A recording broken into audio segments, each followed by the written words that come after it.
Hey everybody, welcome back to Wrenchin-N-Wheels.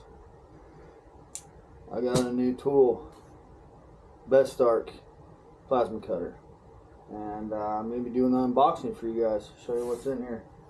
I got this plasma cutter so I can do some projects for the channel, give you guys some content, and I need to make some stuff, so it works.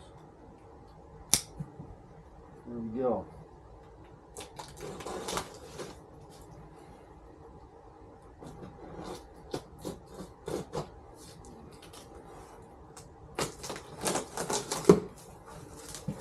Alright, what do we have here?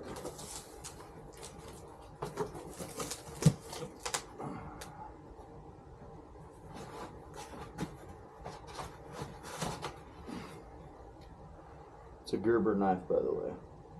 Decent knife, got a Sportsman's. I like it. Now, when I grabbed this box from the delivery lady, I thought for sure it was going to be heavier. It's not that heavy, and it's not that big, so it's very portable. You could totally take this places and do jobs on the go. So, pretty cool in that sense. It has dual. It's 110 or 220, basically. Dual input. Dual voltages. That's what I'm trying to say. Which is awesome. You can get some really thick cuts if you plug it into 220.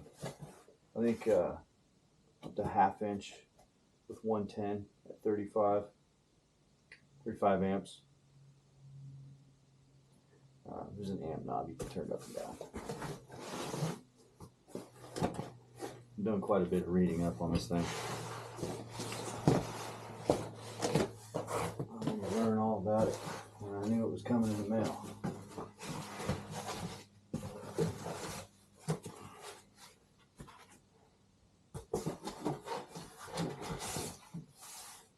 Alright, some foam. Here it is, everybody. Voila. It's kind of a cool little unit. Not very expensive. Very reasonably priced. But I did watch some review videos on some other YouTubers' channels. The Fabricator. Great channel. I'll try and remember the name of that Fabricator's YouTube channel because I want to give him a shout out. Very, very cool dude. Making some really cool stuff. He lives up in northern Washington State, so above me, I'm in Washington State. He's up on the peninsula.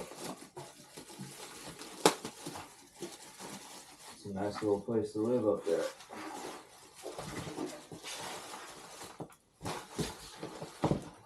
I want to eventually live out in the woods, get some property. I like it in the country. I used to like the city. I've been to cities. I still go once in a while on a vacation here and there, but I want to live in the country. Country's way better.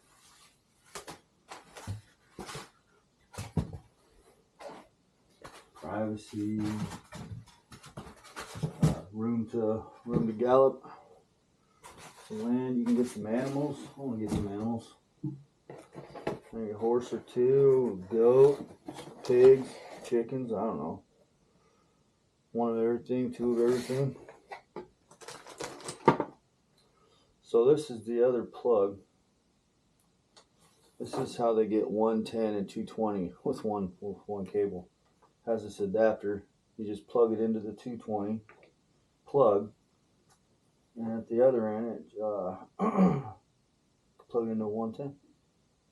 Since you got dual voltage, you can switch it on the machine here. So, or actually, it might automatically detect it. I can't remember.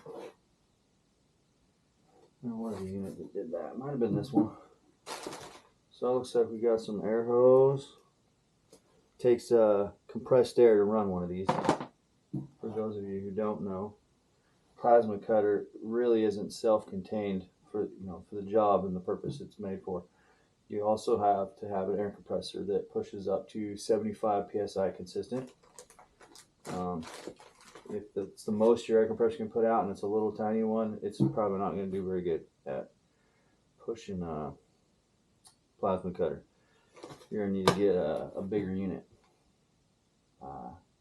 Maybe we'll go out and look at the air compressor in this video, but I might put it on the next one because there's going to be more. I'm going to be doing projects with this and doing short videos when I discover something new and fancy about it. Maybe I want to tell you guys about.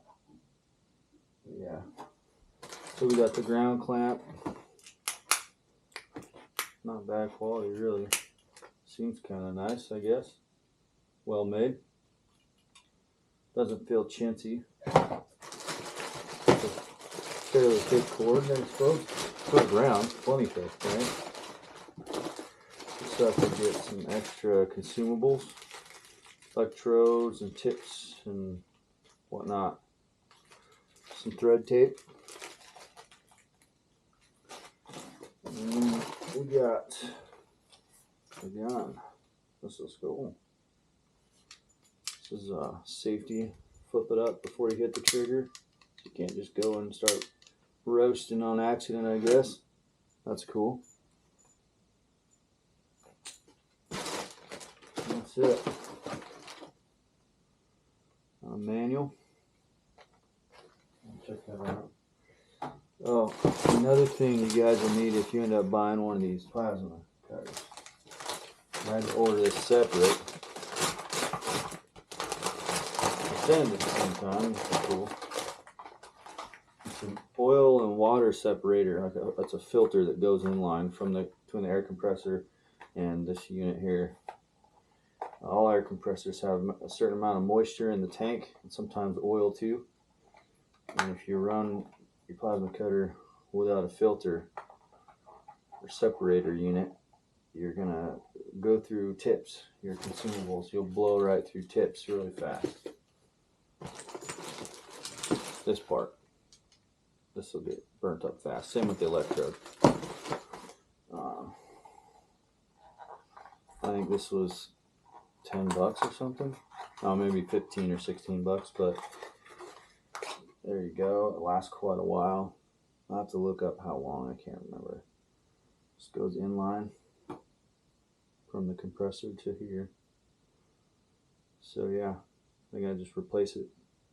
I mean, once every 3 to 6 months probably. Cool. Yeah, that's it right there. The lighting sucks in here. I know that's what you guys are thinking. Lighting sucks. It looks all dark. You're right. So yeah, BTC 500 DP. There's just a D model that I noticed, and then there's the DP. It says it on the box too. Yeah. So this is the DP. All right, guys. I'm gonna cut it out here. I'm gonna make another video when I test it out on the first piece of steel and make a cut for the first time, which I do need to make some cuts for a project, which I'm gonna be filming. So I don't know if I'm gonna do separate. Show you a cut, film, and then the actual starting of the filming of the project. I don't know. All right, guys. Have a good night. Until next time.